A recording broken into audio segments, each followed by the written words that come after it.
नाही तर महानगरपालिकेतही तुम्हाला माझ्या विचाराचा नगरसेवक पाठवून तुम्हाला त्या ठिकाणी तुमची बाजू कॉर्पोरेशन मध्ये मांडणारा असा नगरसेवक नगरसेविका पाठवण्याची गरज आहे. 15 तारखेला जी निवडणूक होऊ घातलेली आहे त्या निवडणुकीमध्ये तुमच्या समोर जे पर्याय आहेत ते पर्याय बघा, त्याचा विचार करा.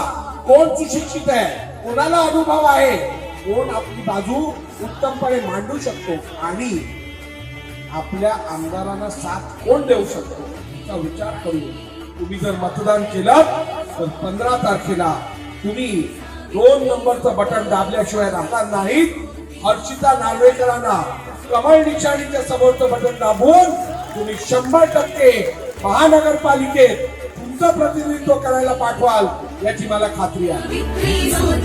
सावित्री ज्योती